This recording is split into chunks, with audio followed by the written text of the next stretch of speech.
ನವಕರ್ನಾಟಕ ನಿರ್ಮಾಣ ಆಂದೋಲನ ಜನರ ನಡುವೆ ಜನತಾ ಪ್ರಣಾಳಿಕೆಯ ಚರ್ಚೆಯನ್ನು ಕೊಪ್ಪಳ ಜಿಲ್ಲೆಯಲ್ಲಿ ದೀಪ ಬೆಳಗುವ ಮೂಲಕ ಕಾರ್ಯಕ್ರಮಕ್ಕೆ ಚಾಲನೆ ನೀಡಲಾಯಿತು.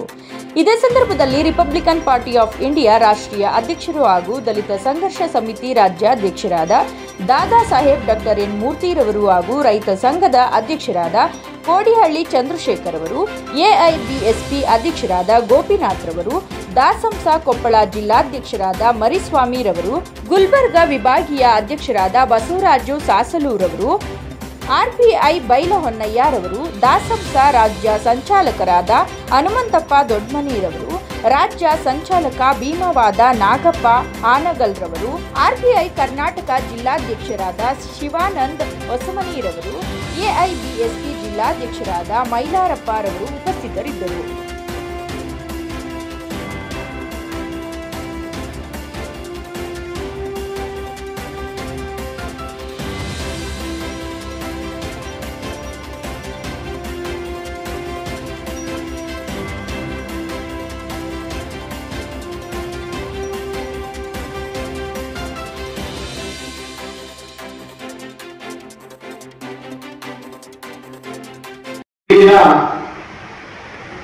ನಾವು ಕೊಪ್ಪಳದಲ್ಲಿ ಸಭೆಯನ್ನ ಮಾಡ್ತಾ ಇದ್ದೇವೆ. ಇದಕ್ಕೆ ಒಂದು ಅನೇಕ ಜಿಲ್ಲೆಗಳಲ್ಲಿ ಸಭೆಗಳನ್ನ ಮಾಡಿದ್ದೇವೆ.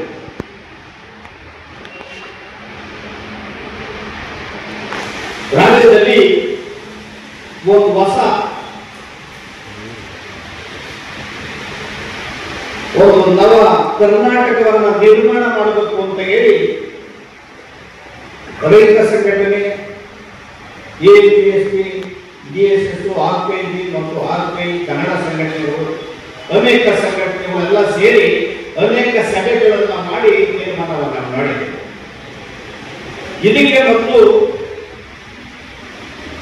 ಪ್ರೊಫೆಸರ್ ನಂಜುಂಡಸ್ವಾಮಿ ಅವರು, ಪ್ರೊಫೆಸರ್ ಬಿ ಕೃಷ್ಣಪ್ಪನವರು, ಪಿ ಲಂಕೇಶ್ವರ್ ಅವರು, ಇನ್ನು ಅನೇಕ ಮುಖಂಡರು ರಾಜ್ಯದಲ್ಲಿ ಪಕ್ಷವನ್ನು ಮಾಡಬೇಕು, ಒಂದು ಕ್ರಾಂತಿಯನ್ನ ಮಾಡಬೇಕು, ಬದಲಾವಣೆಯನ್ನು ತರಬೇಕು ಅಂತ ಹೇಳಿ ಆ ಪ್ರಯೋಗವನ್ನ ಮಾಡಿದ್ರು. ಅದರಲ್ಲಿ ನಾವೆಲ್ಲರೂ ಕೂಡ ಪಾಲ್ಗೊಂಡಿದ್ದೀವಿ. ಏನು ಆ ಪ್ರಯೋಗ ಮಾಡಬೇಕು ಅಂತ ಹೊರಟಿದ್ವಿ, ಆ ಹೆಜ್ಜೆಯ ಮುಂದುವರಿದ ಭಾಗನೇ ಆ ಹಿರಿಯರ ಮಾರ್ಗದರ್ಶನದ ಒಂದು ಭೂಮಿಕೆ ಏನಿದೆ ಅದನ್ನು ಮುಂದುವರಿಸಬೇಕು ಅಂತ ಹೇಳಿ ಈಗ ನಾವು ಮುಂದೆ ಹೊರಟಿದ್ದೇವೆ. ಅದಕ್ಕಿಂತ ಹಿಂದೆ ಬಾಬಾ ಸಾಹೇಬ್ ಅಂಬೇಡ್ಕರ್ ಅವರು ಕಾರ್ಮಿಕ ಪಕ್ಷವನ್ನು ಕಟ್ಟಿ, ಆಲ್ ಇಂಡಿಯಾ ಫೆಡರೇಷನ್ ಕಟ್ಟಿ, ಆರ್ಪಿಐನ ಕಟ್ಟಿ, ರಾಜಕೀಯವೇ ಅತ್ಯಂತ ಮುಖ್ಯವಾದಂತಹ ಘಟ್ಟ ಅನ್ನೋದನ್ನು ಹೇಳಿದರು. Political power is a master key, can change the political system and the social system ಅಂತ ಬಾಬಾ ಸಾಹೇಬರು ನಮಗೆ ಹೇಳಿದರು. ಅವರು ಹೇಳುವಾಗ ಹೇಳ್ತಾರೆ, go and write on your wall that you shall be the rulers of India independent. ಹೋಗಿ ನಿಮ್ಮ ಮನೆಯ ಗೋಡೆ ಮೇಲೆ ಬರ್ಕೊಳ್ಳಿ, ನಾವು ಈ ದೇಶವನ್ನ ಸ್ವತಂತ್ರವಾಗಿ ಆಳುವುದಕ್ಕೆ ನಾವು ಹುಟ್ಟಿರೋದು ಅಂತ ಹೇಳಿ, ನಿಮಗೆ ಈ ದೇಶವನ್ನು ಆಳುವುದಕ್ಕೆ ರಕ್ತಗತವಾಗಿ ಬಂದಿದೆ. ನಾವು ಈ ದೇಶದಲ್ಲಿ SC, ST, OBC ಧಾರ್ಮಿಕ ಅಲ್ಪಸಂಖ್ಯಾತರು ಶೇಕಡ 85% ಈ ದೇಶದಲ್ಲಿ ರಾಜ್ಯದಲ್ಲಿದ್ದೇವೆ. ನೀವು ಚುನಾವಣೆ ಸಂದರ್ಭ ಅಂತಂದ್ರೆ ನೀವು ಜೀವನ ಮರಣದ ಸಂದರ್ಭ ಅಂತ ತಿಳಿಯಿರಿ. ನಿಮ್ಮ ಮತ ಒಂದು ಯುದ್ಧವನ್ನೇ ಗೊತ್ತು ಮಾಡುವಂತ ಶಕ್ತಿ ಇದೆ. ಆ ಮತವನ್ನು ಮಾರಾಟಕ್ಕೆ ಇಡಬೇಡಿ. ಹೆಂಡಕ್ಕೆ ಹಣಕ್ಕೆ ಮಾರಾಟವನ್ನು ಮಾಡಿ ಈ ದೇಶವನ್ನು ಕೊಳ್ಳೆಯಾಡಿದಂತ ಶ್ರೀಮಂತರ ಕೈಗೆ, ಮಾರುಡಿ ಕೈಗೆ, ಹಣವಂತರ ಕೈಗೆ, ಅತಿ ಭೂಮಾಲೀಕರ ಕೈಗೆ ಈ ದೇಶವನ್ನು ಕೊಟ್ಟು ಬೀದಿಯಲ್ಲಿ ಹೋರಾಟವನ್ನು ಮಾಡುವಂತ ದಿನಗಳನ್ನು ಕೊನೆಗಾಣಿಸಿ ಅಧಿಕಾರಕ್ಕೆ ನೀವೇ ಬರಬೇಕು ಅಂತ ಏನು ಹಿರಿಯರು ಮಾರ್ಗದರ್ಶನವನ್ನು ಮಾಡಿದ್ರು, ಆ ಮಾರ್ಗದರ್ಶನವನ್ನು ಅನುಸರಿಸಿ ನಾವು ಹೋಗ್ತಾ ಇದ್ದೇವೆ.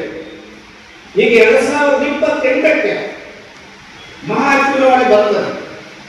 2028ಕ್ಕೆ ಇಲ್ಲಿ ವೇದಿಕೆ ಮೇಲೆ ಕೂತಿರ್ತಕ್ಕಂಥ ಎಲ್ಲ ಸಂಘಟನೆಗಳು, ಇನ್ನ ಇದಕ್ಕೆ ಬೇಕಾದಷ್ಟು ಸಂಘಟನೆಗಳು ಬರ್ತವೆ. ನಾವೆಲ್ಲರೂ ಸೇರಿ ರಾಜ್ಯದಲ್ಲಿ ವಿಧಾನಸಭೆಯಲ್ಲಿ ನಾವು ಸರ್ಕಾರವನ್ನು ರಚಿಸ್ತೇವೆ. ವಿಧಾನಸಭೆಗೆ ನಾವು 2028ಕ್ಕೆ ನಮ್ಮ ಬಿಟ್ಟು ಯಾರು ಸರ್ಕಾರ ರಚಿಸಕ್ಕಾಗಲ್ಲ ಅನ್ನೋ ಮಾತನ್ನ ಘಂಟಾಘೋಷವಾಗಿ ದೃಢ ಸಂಕಲ್ಪದಿಂದ ನಾನು ಹೇಳಕ್ಕೆ ಇಚ್ಛೆ ಪಡ್ತೇನೆ. 2028ಕ್ಕೆ ಹಸಿರು ಶಾಲು, ನೀಲಿ ಶಾಲು ವಿಧಾನಸೌಧದ ಮೇಲೆ ಆರಿಸ್ತೇವೆ ಅನ್ನೋ ಮಾತನ್ನು ಕೂಡ ಈ ಸಂದರ್ಭದಲ್ಲಿ ಹೇಳ್ತೇನೆ. ದೇಶದಲ್ಲಿ 4120 MLAಗಳಿದ್ದಾರೆ ಎಲ್ಲ ರಾಜ್ಯದಲ್ಲಿ. ರಾಜ್ಯದಲ್ಲಿ 224 MLAಗಳಿದ್ದಾರೆ. ದೇಶದಲ್ಲಿ 545 MPಗಳಿದ್ದಾರೆ. ರಾಜ್ಯದಲ್ಲಿ 28 MPಗಳಿದ್ದಾರೆ. ಆದರೆ ಉತ್ತರ ಪ್ರದೇಶದಲ್ಲಿ 80 MPಗಳಿದ್ದಾರೆ. ಏನು ರಾಜ್ಯದಲ್ಲಿ ದೇಶದಲ್ಲಿರ್ತಕ್ಕಂಥ 545 MPಗಳು ಅಥವಾ 4120 MLAಗಳು ಸ್ವತಂತ್ರ ನಂತರ 75 ವರ್ಷಗಳ ಕಾಲ ಈ ದೇಶವನ್ನ 77 ವರ್ಷಗಳ ಕಾಲ ಈ ದೇಶವನ್ನು ಆಡಳಿತ ಮಾಡಿದ್ದಾರೆ. ಸಂವಿಧಾನ ಜಾರಿಯಾದ ಮೇಲೆ 1950ರಲ್ಲಿ 24-25 ವರ್ಷಗಳ 174-75 ವರ್ಷಗಳ ಕಾಲ ದೇಶವನ್ನು ಆಳಿದೆ. ಆದರೆ ದೇಶದಲ್ಲಿ ಬಡತನ, ನಿರುದ್ಯೋಗ, ಅಸಮಾನತೆ, ಅಸ್ಪೃಶ್ಯತೆ, ಹಾಹಾಕಾರ, ಅಸಹಿಷ್ಣುತೆ ಮುಳುಗಿಟ್ಟಿದೆ. ದೇಶ ಕಲ್ಲಣಿಸಿದೆ.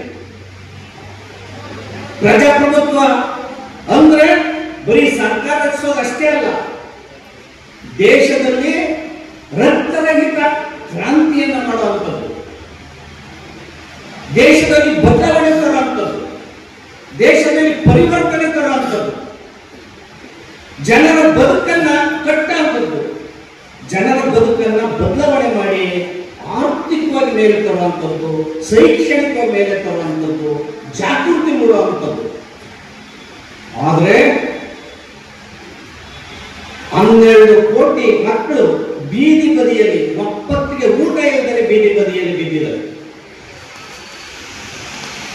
9 ಕೋಟಿ ಮಕ್ಕಳು ಶಾಲೆಗೆ ಹೋಗಿಲ್ಲ, ಹೊರಗಡೆ. ಇದನ್ನು ನಿವಾರಣೆ ಮಾಡೋದಕ್ಕೆ ಸರ್ಕಾರಗಳು ಪ್ರಯತ್ನವೂ ಪಟ್ಟಿಲ್ಲ. ಈ ಸರ್ಕಾರಗಳು ಯಾವುವು? ಈ ಸರ್ಕಾರಗಳು ಶ್ರೀಮಂತರ ದಳ್ಳಾಳಿಗಳು. ಈ ದೇಶದಲ್ಲಿ ಏನೇದಾರಿದ್ದಾರೆ, ಈ ದೇಶದ ಕಾರ್ಪೊರೇಟ್ ಕಂಪನಿಗಳ ಮಾಲೀಕರಿದ್ದಾರೆ, ಈ ದೇಶದ ಅತಿ ಶ್ರೀಮಂತರೇನಿದ್ದಾರೆ ಅವರ ದಳ್ಳಾಳಿಗಳು ಸರ್ಕಾರಗಳು. ನೋಡಿ, ಈ ದೇಶದ ಶ್ರೀಮಂತಿಗೆ 45ರಷ್ಟು ಸಂಪತ್ತು, 1% ಶ್ರೀಮಂತರ ಬಳಿ ಇದೆ. ಶ್ರೀಮಂತರು ಶ್ರೀಮಂತರಾಗ್ತಾ ಇದ್ದಾರೆ, ಬಡವರು ಬಡವರಾಗ್ತಾ ಇದ್ದಾರೆ.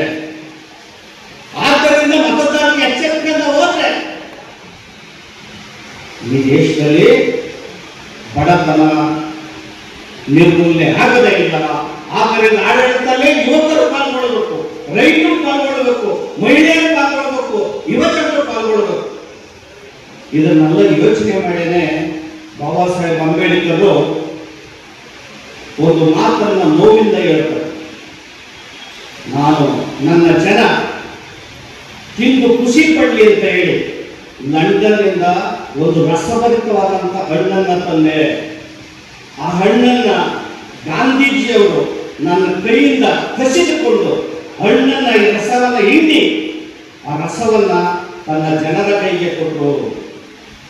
ಆ ಸಿಪ್ಪೆಯನ್ನ ನನ್ನ ಜನರ ಮುಖದ ಮೇಲೆ ಎಸ್ತರು. ಆ ಸಿಪ್ಪೆಯನ್ನು ಮುಖದ ಮೇಲೆ ಒಗಸ್ಕೊಂಡಂತಹ ವ್ಯಕ್ತಿ ಹೇಗಿದನೋ ಹಾಗೆ ನಾನು ಇದ್ದೀನಿ ಈಗ ಅಂತೇಳಿ ಪೂರ್ಣ ಒಪ್ಪಂದ ಆದ್ಮೇಲೆ ರೌಂಡ್ ಟೇಬಲ್ ಕಾನ್ಫರೆನ್ಸ್ ಮುಗಿಸಿದ ನಂತರ ಪತ್ರಕರ್ತರು ಕೇಳಿದ ಪ್ರಶ್ನೆಗೆ ಉತ್ತರವನ್ನ ಬಾಬಾ ಸಾಹೇಬ್ ಅತ್ಯಂತ ನೋವಿನಿಂದ ಹೇಳ್ತಾರೆ. ಈ ದೇಶದ ಚರಿತ್ರೆಗೆ ಏನೆಲ್ಲ ನಡೆದಿದೆ ಅಂದ್ರೆ 1928ರಲ್ಲಿ ಸೈಮನ್ ಕಮಿಷನ್ ನಡೀತದೆ. ಮತದ ಹಕ್ಕನ್ನು ಕೊಡಬೇಕು, ಪ್ರಾತಿನಿಧ್ಯವನ್ನು ಕೊಡಬೇಕು. ಪ್ರಾತಿನಿಧ್ಯ ಇಲ್ಲ, ಅಡ್ವೊಕೇಟ್ ರೆಪ್ರೆಸೆಂಟೇಷನ್ ಬೇಕು ಅಂತ ಒತ್ತಾಯ ಮಾಡಿ ಪಡಿತಾರೆ.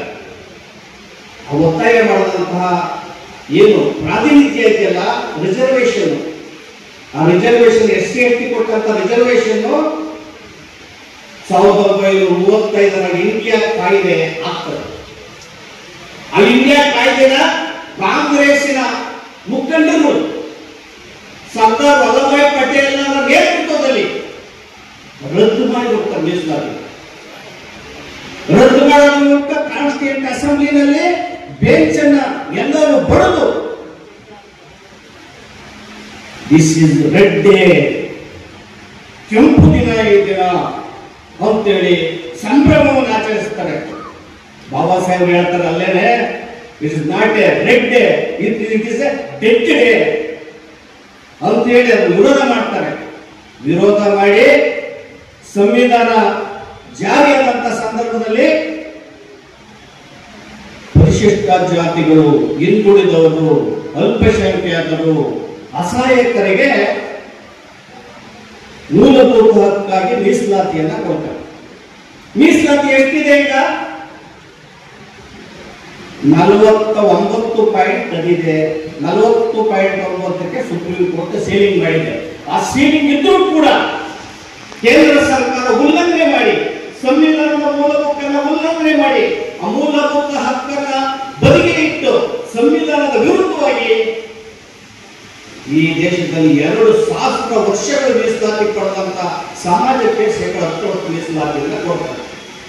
ಸಂವಿಧಾನವನ್ನು ತಿದ್ದುಪಡಿ ಮಾಡಿ ಸಂವಿಧಾನದ 15ನೇ ಹಾಗೂ 16ನೇ ಹಾಗೂ 15ನೇ ಹಾಗಲ್ಲಿ ಸೇರಿಸ್ತಾರೆ. ಈ ಪರಿಶಿಷ್ಟ ಜಾತಿಯವರು ಕೊಟ್ಟಂತ ಮೀಸಲಾತಿ ಏನಿದೆ?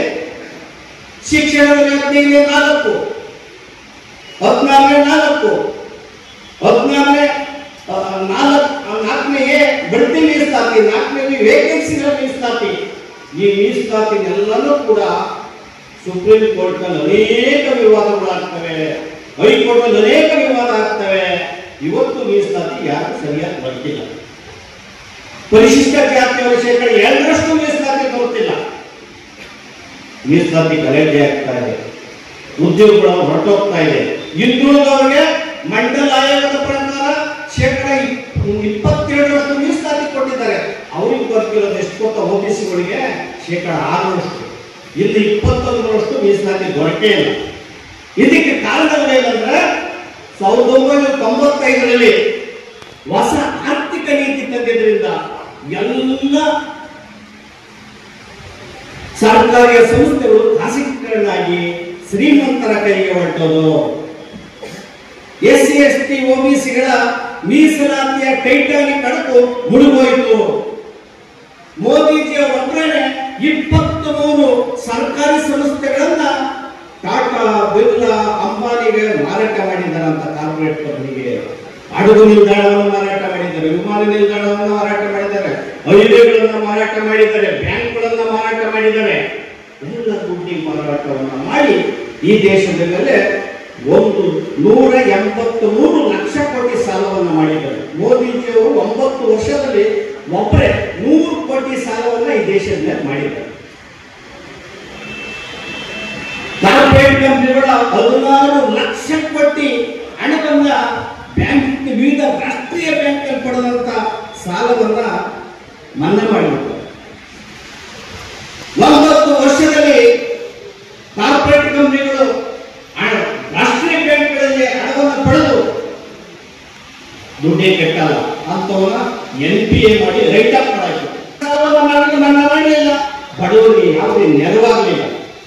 ಸ್ವಾಮಿನಾಥನ್ ವರದಿ ಜಾರಿ ಮಾಡಬೇಕಂತ ಅನೇಕ ಹೋರಾಟ ನಡೀತಾ ಇದೆ, ಅದು ಜಾರಿಯಾಗಲಿಲ್ಲ. ಡಾಕ್ಟರ್ ನವಾಬ್ ಅವರು ತಜ್ಞರು ವರದಿಯನ್ನು ಕೊಡ್ತಾರೆ. ರೈತರು ಬರೀ ದಿನಕ್ಕೆ 27 ರೂಪಾಯಿ ಅಷ್ಟೇ ಅವರಿಗೆ ಸಿಗೋದು.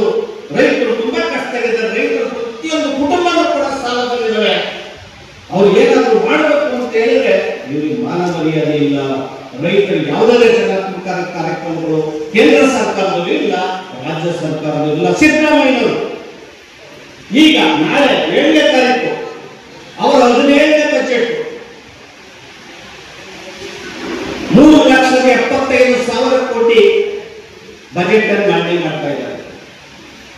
ಅವರ ಬಜೆಟ್ ನಲ್ಲಿ ಎಲ್ಲರೂ ಕೂಡ ಶುಲ್ಕಾಷ್ಟ ಹಣವನ್ನ 5 ಗ್ಯಾರಂಟಿಗೆ 5 ಗ್ಯಾರಂಟಿ ಆಗ್ತಾರೆ.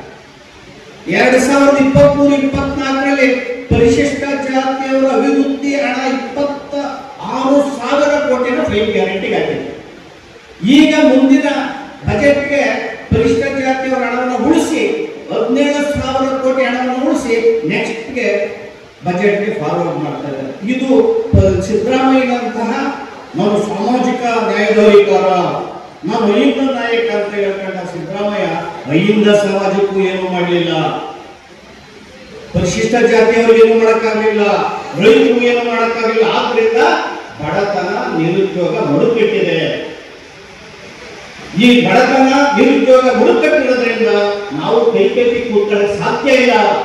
ಚಳುವಳಿಗಳೆಲ್ಲರೂ ಕೂಡ ವೈಯಕ್ತಿಕ ಭಿನ್ನಾಭಿಪ್ರಾಯಗಳನ್ನ, ತಾತ್ವಿಕ ಭಿನ್ನಾಭಿಪ್ರಾಯಗಳನ್ನ ಬಿಡಬೇಕಾಗಿದೆ, ಜಾತಿಯನ್ನು ಬಿಡಬೇಕಾಗಿದೆ, ವರ್ಗ ವೈರುಧ್ಯಗಳನ್ನು ಬಿಡಬೇಕಾಗಿದೆ, ಮೇಲು ಕೀಳನ್ನು ಬಿಡಬೇಕಾಗಿದೆ, ಲಿಂಗ ಭೇದಗಳನ್ನು ಬಿಟ್ಟು ನಾವೆಲ್ಲರೂ ಒಂದೇ ಅಂತೇಳಿ ಎಲ್ಲ ಅಸಹಾಯಕರು, ಎಲ್ಲ ಕೂಲಿ ಕಾರ್ಮಿಕರು, ಎಲ್ಲ ಶ್ರಮಜೀವಿಗಳು ಒಂದಾಗಿ, ಎಲ್ಲ ಸಂಘಟನೆಗಳು ಒಂದಾಗಿ ಈ ದೇಶದಲ್ಲಿ ಒಂದು ನವಕ್ರಾಂತಿಯನ್ನು ನಾವು ಹುಟ್ಟಾಕಬೇಕಾಗ್ತದೆ.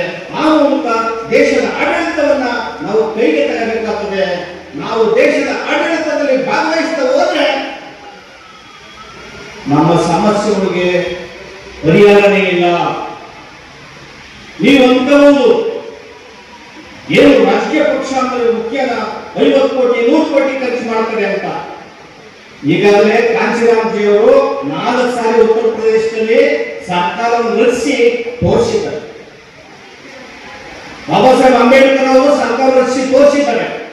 ನೀವು ಆ ಕ್ಷಣದ ಆ ಚುನಾವಣೆ ಸಂದರ್ಭದ ಹಣವನ್ನ, ಭ್ರಷ್ಟಾಚಾರವನ್ನ ರೈತರು, ದಲಿತರು, ಹಿಂದುಳಿದವರು ಬಿಟ್ಟು ಒಂದಾಗಬೇಕಾದ ಆಗಿದೆ.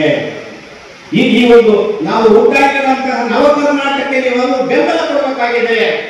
ಈ ನವ ಕರ್ನಾಟಕ ವೇದಿಕೆ ಏನಿದೆ ಅದು ರೈತ ಸಂಘದ ಭೂಮಿಗಳಾದ ಕೋಡಿಯಲ್ಲಿ ಚಂದ್ರಶೇಖರ್ ಅವರ ನೇತೃತ್ವದಲ್ಲಿ ನಾವು ಅದನ್ನು ಕೊಂಡೊಯ್ತಾ ಇದ್ದೇವೆ. ಆದ್ದರಿಂದ ಇಡೀ ರಾಜ್ಯದ ಜನ ಎಲ್ಲರೂ ಕೂಡ ಈ ಚಳವಳಿ ಭಾಗವಹಿಸಬೇಕು. ಆ ಮೂಲಕ ಈ ರಾಜ್ಯದಲ್ಲಿ ಒಂದು ಕ್ರಾಂತಿಯನ್ನು ಹುಟ್ಟಾಕಬೇಕು. ಇದೊಂದು ಪರ್ವಕಾಲ, ಈ ಕ್ರಾಂತಿ ಯಶಸ್ವಿ ಆಗ್ತದೆ ಅನ್ನೋ ಮಾತನ್ನು ಹೇಳಿ ನನ್ನ ಮಾತನ್ನು ಮುಗಿಸ್ತೇನೆ. ಜೈ ಭೀಮ್, ಜೈ ಭಾರತ್. ಬಹುಸಂಖ್ಯಾತರು ನಾವು ಹೌದಲ್ಲ,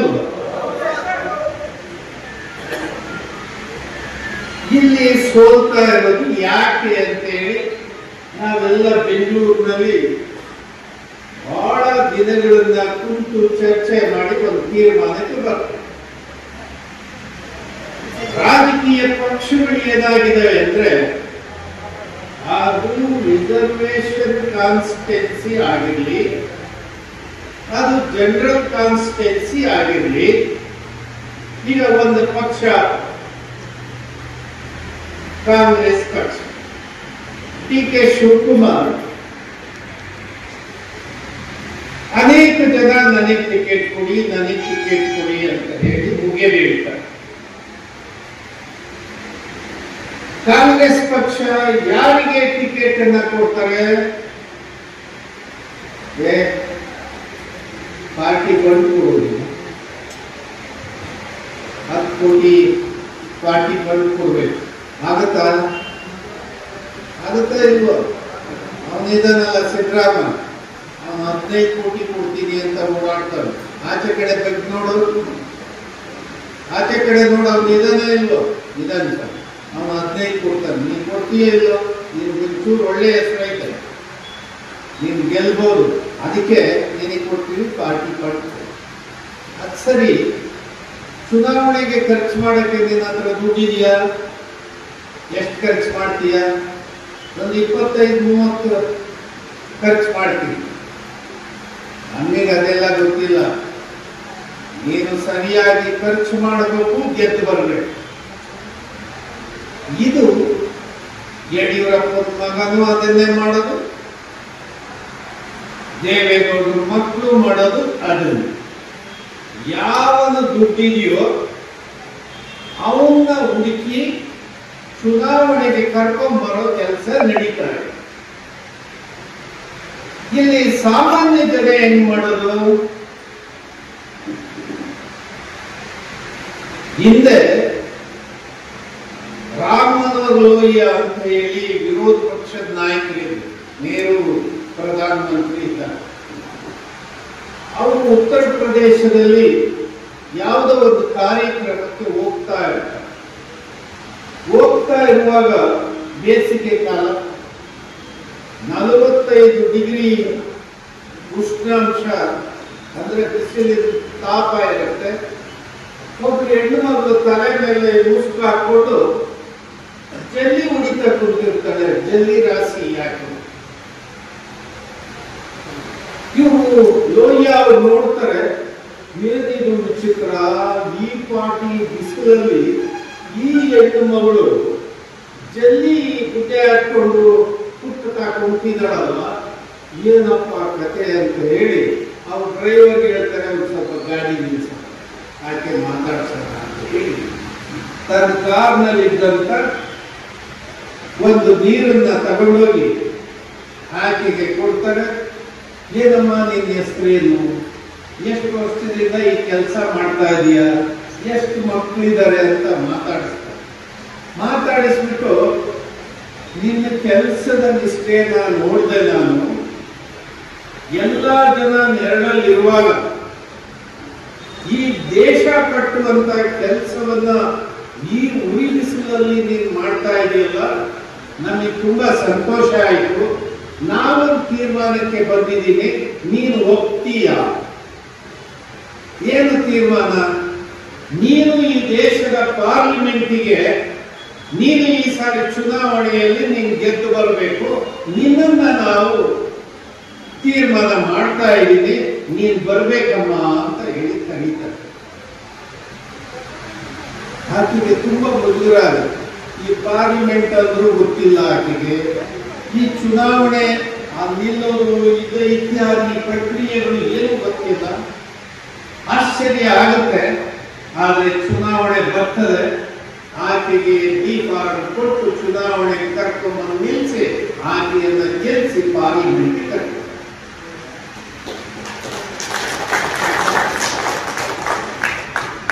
ಇದು ರಿಯಲ್ ಡೆಮಾಕ್ರಸಿ. ಯಾರು ಶ್ರಮಿಕ ಇದ್ದಾನೆ, ಯಾರು ಯಾವ ಸಮುದಾಯದ ಪ್ರತಿನಿಧಿ ಆಗಬೇಕು, ಯಾವ ಸಮುದಾಯದ ಧ್ವನಿ ಆಗಬೇಕು ಅನ್ನೋದನ್ನ ಗುರುತು ಮಾಡಿ ಆ ಪಾರ್ಲಿಮೆಂಟಿನಲ್ಲಿ ಅವಕಾಶ ಮಾಡಿ ಕೊಡಬೇಕು ಅನ್ನುವಂತ ಸಾಮಾನ್ಯ ತಿಳುವಳಿಕೆ ರಾಜಕೀಯ ಪಕ್ಷಗಳಿಗೆ ಇರಬೇಕು. ಪ್ರಾರಂಭವಾಯಿತು ಈ ನಮ್ಮ ಪ್ರವಾಸ.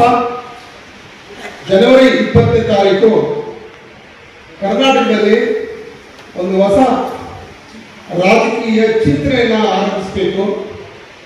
ಇಲ್ಲಿ ತನಕ ಆಗಿರ್ತಕ್ಕಂಥ ಎಲ್ಲ ಪಕ್ಷಗಳ ಸರ್ಕಾರದಲ್ಲಿ ಕರ್ನಾಟಕ ಜನತೆ ಯಾವುದೇ ಸುಖವನ್ನು ಕಂಡಿಲ್ಲ, ಸಮೃದ್ಧಿಯನ್ನು ಕಂಡಿಲ್ಲ. ಎಲ್ಲಕ್ಕಿಂತ ಮುಖ್ಯವಾಗಿ ಸುಭದ್ರವಾದ ಮತ್ತು ಸುರಕ್ಷಿತವಾದ ಜೀವನವನ್ನಂತೂ ಮೊದಲೇ ಕಂಡಿಲ್ಲ. ಇಲ್ಲಿ ನಿರುದ್ಯೋಗ, ಬಡತನ, ದೌರ್ಜನ್ಯ, ದಬ್ಬಾಳಿಕೆ, ಹಿಂಸೆ, ಅವಮಾನ ಎಲ್ಲ ತಾಂಡವವಾಗ್ತಾ ಇದೆ. ಇದಕ್ಕೊಂದು ಮುಕ್ತಿ ಕಂಡುಹಿಡಿಯಬೇಕು, ಇದಕ್ಕೊಂದು ಪರಿಹಾರ ಕಂಡುಹಿಡಿಯಬೇಕು ಅಂತೇಳಿ ನಿರಂತರವಾಗಿ 4-5 ತಿಂಗಳು ಚರ್ಚೆ ಮಾಡಿ ಇದಕ್ಕೆ ಪರಿಹಾರ ಆದಂತ ಹೇಳಿದ್ರೆ, ಇಲ್ಲಿ ತನಕ ಓಟ್ ಹಾಕ್ಲಿಕ್ಕೆ ಮಾತ್ರ ಇದ್ದಂತ ಜನತೆ ದುಡಿಯೋ ಜನ ಇನ್ಮೇಲೆ ಈ ದುಡಿಯೋ ಜನನೇ ಕಾಳು ಜನನೂ ಆಗಬೇಕು. ಪ್ರಜಾಪ್ರಭುತ್ವದಲ್ಲಿ ಪ್ರಜೆಗಳು ಒಂದ್ ಕಡೆ ಇದ್ದಾರೆ, ಪ್ರಭುಗಳು ಇನ್ನೊಂದು ಕಡೆ ಇದ್ದಾರೆ. ಪ್ರಭುಗಳಿಗೆ ಪ್ರಜೆಗಳ ಕಷ್ಟ ಗೊತ್ತಿಲ್ಲ, ಪ್ರಜೆಗಳು ಪ್ರಭುಗಳಾಗೋದಕ್ಕೆ ಮನಸ್ಸು ಮಾಡಿಲ್ಲ. ಹಾಗಾಗಿ ಈ ಒಂದು ಒಗ್ಗಟ್ಟನ್ನು ನಾವು ಸರಿಪಡಿಸಬೇಕಾದ್ರೆ ಪ್ರಜೆಗಳು ನಾವು ಸಹಿತ ಗೆದ್ದು ಸರ್ಕಾರ ಮಾಡಬಲ್ಲೋ ಒಂದು ಆತ್ಮವಿಶ್ವಾಸ ಕೊಡಬೇಕು. ಅವ್ರಿರ್ತಕ್ಕಂಥ ಹತಾಶೆ, ನಿರಾಶೆ ಮತ್ತೆ ನಮ್ಮ ಕೈಲಾಗೋದಿಲ್ಲ ಅಂತಕ್ಕಂಥ ಒಂದು ದೌರ್ಬಲ್ಯವನ್ನು ಒದ್ದೋಡಿಸ್ಬೇಕು. ಆ ನಿಟ್ಟಿನಲ್ಲಿ ಒಂದು ಜನಾಂದೋಲನ ಆಗಬೇಕಂತ ಹೇಳಿ ಈ ಜನತಾ ಪ್ರಣಾಳಿಕೆಯನ್ನ ಬಿಡುಗಡೆ ಮಾಡಿ ಇದು ನಮ್ಮ ಕಣ್ಮುಂದೆ ಇರತಕ್ಕಂಥ ಮುಂದಿನ ಕರ್ನಾಟಕ ಕರ್ನಾಟಕದ ಚಿತ್ರಣ ಆಯಿತು. ಇದನ್ನ ನಮ್ಮ ಜನರ ಮಧ್ಯೆ ಇದನ್ನ ಚರ್ಚೆಗೆ ಹೋಗೋಣ. ಅವ್ರು ಏನ್ ಹೇಳ್ತಾರೆ, ಅವರ ಸಲಹೆ ಸೂಚನೆ, ಅವರ ಆಶೀರ್ವಾದನ ಪಡೆದು ಮುಂದೆ ಹೆಜ್ಜೆ ಇಡೋಣ ಅಂತ ಹೇಳಿ ಇವತ್ತು ಕೊಪ್ಪಳಕ್ಕೆ ನಾವು ಬಂದಿದ್ದೀವಿ. ಬಂಧುಗಳೇ, 45-50 ವರ್ಷದ ಹಿಂದೆ ಕರ್ನಾಟಕದಲ್ಲಿ ರೈತ ಚಳವಳಿ ಬಹಳ ದೊಡ್ಡ ಪ್ರಮಾಣದಲ್ಲಿ ಆರಂಭ ಆಯಿತು. ಹೆಚ್ಚು ಕಡಿಮೆ ಅದೇ ವೇಳೆಯಲ್ಲಿ 1974 ಆಚೆಗೆ ದಲಿತ ಚಳವಳಿಗಳು ಶುರುವಾಯಿತು. 80 ಆಚೆಗೆ ಕನ್ನಡ ಚಳವಳಿ ಶುರುವಾಯಿತು. ಈ 3 ಚಳವಳಿಗಳು ನಿರಂತರವಾಗಿ ಬಹಳ ಸಕ್ರಿಯವಾಗಿ ಚಳವಳಿಯನ್ನು ಆರಂಭಿಸಿತು. ಬಹಳ ದೊಡ್ಡ ಶಕ್ತಿಯಾಗಿತ್ತು. ಆ ಸಮಯದಲ್ಲಿ ರೈತರು ತಾವು ಎದುರಿಸಿದಂಥ ಅನೇಕ ಸಮಸ್ಯೆಗಳ ವಿರುದ್ಧ ತಮ್ಮಲ್ಲೊಂದು ವಿನಂತಿ ಅಂತ ಹೇಳಿದ್ರೆ, ನೀವೊಂದು ಒಂದು ಗಂಟೆ ಒಂದು ತಾಸು ನಿಮ್ಮ ಫೋನ್ ಸ್ವಿಚ್ ಆಫ್ ಮಾಡಿ, ಇಲ್ಲ ಸೈಲೆಂಟ್ ಆಗ್ತದೆ. ಫೋನ್ ನೋಡೋದಕ್ಕೆ ನಿಮ್ಗೆ ಬಹಳಷ್ಟು ಸಮಯ ಇದೆ. ಓದೋದು ಕಡಿಮೆ, ಫೋನ್ ನೋಡೋದು ಜಾಸ್ತಿ. ಪುಸ್ತಕ ಓದ್ಬೇಕಾದ್ರೆ ತಲೆ ಬರಬೇಕು, ಫೋನ್ ನೋಡ್ಬೇಕಾದ್ರೂ ತಲೆ ಬರಬೇಕು, ತಗ್ಗಿಸ್ಬೇಕು. ಆದರೆ ಪುಸ್ತಕ ತಲೆ ತಗ್ಗಿಸಿದ್ರೆ ಮತ್ತೆ ಯಾವತ್ತಿಗೂ ನೀವು ಯಾರು ತಲೆ ಬಗ್ಗಿಸಿದ್ರೆ ತಲೆ ಎತ್ತಿ ಬದುಕ್ಬೋದು. ಆದ್ರೆ ಮೊಬೈಲ್ ಚಾಲು ಮಾಡಿದ್ರೆ ತಲೆ ಬಗ್ಗಿಸ್ಕೊಂಡು ಮತ್ತೆ ಯಾವತ್ತೂ ತಲೆ ಎತ್ತೋದಿಲ್ಲ. ಆರೋಗ್ಯ ದೃಷ್ಟಿಯಿಂದ ಅಷ್ಟೇ, ಸಮಾಜದಲ್ಲಿ ಸ್ವಾಭಿಮಾನದ ಬದುಕು ವಿಚಾರದಲ್ಲೂ ಅಷ್ಟೇ. ಆದ್ರಿಂದ ಇಲ್ಲಿ ಸ್ವಾಭಿಮಾನದ ಬದುಕನ್ನ ನಿರ್ಧಾರ ಬಂದಿರೋಂಥ ಈ ಸಭೆಯಲ್ಲಿ ನಿಮ್ಮಲ್ಲಿ ಬಹಳ ಸವಿನೀಯ ಪ್ರಾರ್ಥನೆ ಏನಂದ್ರೆ, ನಿಮ್ಮ ಮೊಬೈಲಿಂದ ನಿಮ್ಮ ಕನ್ನಡ ಪ್ರೋತ್ಸಾಹ ಚಳವಳಿ ಆಗೋದು, ಕಾರ್ಮಿಕರಾಗ್ಬೋದು, ಯಾವ ಸರ್ಕಾರ ಬಂದರೂ ಸಹಿತ ಈ ಎಲ್ಲ ವರ್ಗಗಳು ನಿರಂತರವಾಗಿ ಶೋಷಣೆ ಅನುಭವಿಸ್ತಾ ಇದ್ದಾರೆ. ವಿದ್ಯಾರ್ಥಿಗಳು ನಿರಂತರವಾಗಿ ನಿರುದ್ಯೋಗ ಸಮಸ್ಯೆ ಎದುರಿಸ್ತಾ ಇದ್ದಾರೆ. ಇವು ಜನರು ಅನುಭವಿಸ್ತಾ ಇದ್ದಾರೆ. ಒಂದು ಕಾಲದಲ್ಲಿ ಕಾರ್ಮಿಕರು ನಾವು ಮಾಡೋ ಕೆಲಸಕ್ಕೆ ಕೂಲಿ ಹೆಚ್ಚಿಗೆ ಕೊಡ್ರಿ ಅಂತ ಕೇಳ್ತಾರೆ. ಆದ್ರೆ ಇವತ್ತು ಕಾರ್ಮಿಕರು ನಮಗೆ ಕೆಲಸ ಕೊಡಿ ಅಂತ ಕೇಳಿದ ಬಂದಿದ್ದಾರೆ. ಯಾಕಂದ್ರೆ ಕೆಲಸವೇ ಇಲ್ಲ. ಕೂಲಿ ಕಡಿಮೆ ಇತ್ತಂದ್ರೆ ನೀವು ಹೋರಾಟ ಮಾಡ್ಬೋದು. ನೀವು ಮಾಡೋ ಕಾರ್ಖಾನೆಯಲ್ಲಿ ಅನ್ಯಾಯ ಇತ್ತಂದ್ರೆ ನೀವು ಹೋರಾಟ ಮಾಡ್ಬೋದು. ಆದ್ರೆ ಈಗ ಹೋರಾಟ ಮಾಡೋಕ್ಕೆ ಅವಕಾಶ ಇಲ್ಲ. ಯಾಕಂದ್ರೆ ಕೆಲಸಕ್ಕೆ ತಗೊಳ್ಳಲ್ಲ ನಾನು, ನೀವು ಬೇಕಾಗಿಲ್ಲ. 100 ಜನ ಮಾಡ್ತಕ್ಕಂಥ ಒಂದು ಬ್ಯಾಂಕ್ ಒಂದು ಕಾಲ ಇತ್ತು. ಆದ್ರೆ ಈಗ ಅದೇ ಬ್ಯಾಂಕಲ್ಲಿ 10 ಜನ ಸಾಕು. ಉಳಿದೆಲ್ಲ ಕೆಲಸ ಕಂಪ್ಯೂಟರ್ ಇಟ್ಕೊಳ್ತಾ ಇದ್ದಾರೆ. ಬೇಸಾಯದಲ್ಲೂ ಸಹಿತ ಇವತ್ತು ಯಂತ್ರಮಾನವನ್ನು ತರಬೇಕಂತ ಆಲೋಚನೆ ನಡೀತಾ ಇದೆ. ಹಾಗಾಗಿ ಎಲ್ಲೆಲ್ಲ ನಿಮ್ಮ ಶ್ರಮ ಇದೆ, ದೈಹಿಕ ಶ್ರಮ, ಆ ಎಲ್ಲ ಕಡೆಯೂ ಸಹಿತ ಯಂತ್ರಗಳನ್ನ ತರಬೇಕು, ಯಂತ್ರಮಾನವನ್ನು ತರಬೇಕು, ರೋಗವನ್ನು ತರಬೇಕು ಅಂತ ಚಿಂತನೆ ತೀವ್ರವಾಗಿ ನಡೀತಾ ಇದೆ. ಇದರಿಂದ ಏನಾಗಬಹುದು ಅಂತ ಹೇಳಿದ್ರೆ, ನಾವೆಲ್ಲರೂ ಈ ಭೂಮಿ ಮೇಲೆ ಅಪ್ರಸ್ತುತರಾಗ್ತೀವಿ. ಅಪ್ರಸ್ತುತ ಅಂದ್ರೆ ಕೆಲಸಕ್ಕೆ ಬರೋದು ಆಗ್ಬಿಡ್ತೀವಿ. ಮನೆಗೆ ಮಗ ಅಲ್ಲ, ಸ್ಮಶಾನಕ್ಕೆ ಹೆಣ ಅಲ್ಲ ಅನ್ನೋ ಲೆವೆಲ್ ಬಂದ್ಬಿಡುತ್ತೆ. ಮೂರ್ತಿ ಸಾಹೇಬರು ಅನೇಕರು ಇವತ್ತೇನಪ್ಪ ಅಂದ್ರೆ ರಾಜ್ಯದಲ್ಲಿ ಎಲ್ಲ ಜಿಲ್ಲೆಗಳಲ್ಲಿ ಈ ಒಂದು ಆಂದೋಲನ ಕಾರ್ಯಕ್ರಮ ಮಾಡ್ತಾ ಇದ್ದಾರೆ. ಈ ಒಂದು ಪಕ್ಷ ಕಟ್ಟಬೇಕು ಅಂತ ಸುಮಾರು ದಿನಗಳಿಂದ ಇಂದಿನ ಹಿರಿಯರು ಅವರೇನು ಮಾಡಿದ್ರು ಮಾಡೋಂಥ ಸಂದರ್ಭದಲ್ಲಿ ಈಗಾಗಲೇ ತಮ್ಮೆಲ್ಲರಿಗೆ ವೇದಿಕೆ ಮೇಲೆ ತಿಳಿಸಿ ಹೇಳಿರ್ತಾರೆ. ಅದೇ ರೀತಿಯಾಗಿ ಈ ಒಂದು ಎಲ್ಲ ಜಿಲ್ಲೆಯಲ್ಲಿ ನಿನ್ನೆ ಗದಗ ಆಯ್ತು, ಇವತ್ತು ಕೊಪ್ಪಳ ಆಯ್ತು, ನಾಳೆ ವಿಜಯನಗರ ಆಯ್ತು, ಹಿಂಗೆ ಎಲ್ಲ ಕಡೆ ಮತ್ತೆ ಬಳ್ಳಾರಿ 14, 15, ರಾಯಚೂರು 16, ಯಾದಗಿರಿ 17, ಗುಲ್ಬರ್ಗ, ಇದೇ ರೀತಿಯಾಗಿ ಎಲ್ಲ ಕಡೆ ಅವರು ಒಂದು ತಮ್ಮ ಮನೆ ಎಲ್ಲ ಬಿಟ್ಟು ಇವತ್ತು ನಮ್ಮ ಒಂದು ಈ ರಾಜ್ಯದಲ್ಲಿ ಏನಪ್ಪ ಅಂದ್ರೆ ಒಂದು ಪಕ್ಷ ಕಟ್ಟಬೇಕು ಮತ್ತು ಜನರ ಪರವಾಗಿ ಜನರಿಗೆ ಅನುಕೂಲ ಆಗುವಂಥದ್ದು ಮತ್ತು ನಿರುದ್ಯೋಗನ ಹೋಗಲಾಡಿಸುವಂಥದ್ದು ಎಲ್ಲ ಕೈಗೆತ್ತಿ ಏನಾದರೂ ಒಂದು ಕೆಲಸ ಮಾಡ್ಬೇಕನ್ನುವಂಥದ್ದನ್ನ ಅವರು ಒಂದು ಒಂದು ಪ್ರಮಾಣವಾಗಿ ಒಂದು ಕೆಲಸ ಮಾಡ್ತಾ ಇದ್ದಾರೆ. ಅವರಿಗೆಲ್ಲ ನಾವು ಸ್ಪಂದನೆ ಮಾಡೋದ್ರಿ, ಬೆಂಬಲ ಕೊಡೋದ್ರಿ, ಮತ್ತು ಅವ್ರ ಮುಂದಿನ ಏನು ನಿರ್ಣಯ ಗೊತ್ತಂತ ನಾವು ಒಂದು ಕ್ಷೇತ್ರವಾರು ಸಂಘಟನೆ ಕಟ್ಟಂದ್ರಿ. ಕ್ಷೇತ್ರ ಮತ್ತು ಈಗ ತಾಲೂಕು ಪಂಚಾಯತಿ, ಜಿಲ್ಲಾ ಪಂಚಾಯತಿಗಳು ಬರ್ತಾವ, ಅವ್ರ ಮೇಲೆ ಏನು ನಿರ್ಣಯಗಳು ತಗೊಳ್ತಾರ ಅದ್ರ ಪ್ರಕಾರ ನಡ್ಕೋಬೇಕು ಅಂತ ಹೇಳ್ತಾ, ಈ ಒಂದು ಹೈದರಾಬಾದ್ ಕರ್ನಾಟಕದಲ್ಲಿ ಈಗ ಏನಪ್ಪ ಅಂದ್ರೆ ಕಲ್ಯಾಣ ಕರ್ನಾಟಕ ಅಭಿವೃದ್ಧಿ ಅನುದಾನ 5,000 ಕೋಟಿ ಈಗಾಗಲೇ ರಿಲೀಸ್ ಆಗಿದೆ. ಅದನ್ನೆಲ್ಲ ಇಲ್ಲಿರೋಂಥ MLAಗಳು ಏನು ಮಾಡ್ತಾಯಿದ್ದಾರೆ ಅಂದ್ರೆ ಶೇಕಡ 20% ಅಧಿಕಾರಿಗಳಿಗೆ ಮಾರಾಟ ಮಾಡ್ಕೊಂಡು ಇವತ್ತೇನಪ್ಪ ಅಂದ್ರೆ ಟೋಟಲ್ ಬೋಗಸ್ ಬಿಲ್ಲು ಮಾಡಿ ಸರ್ಕಾರದ ಹಣವನ್ನು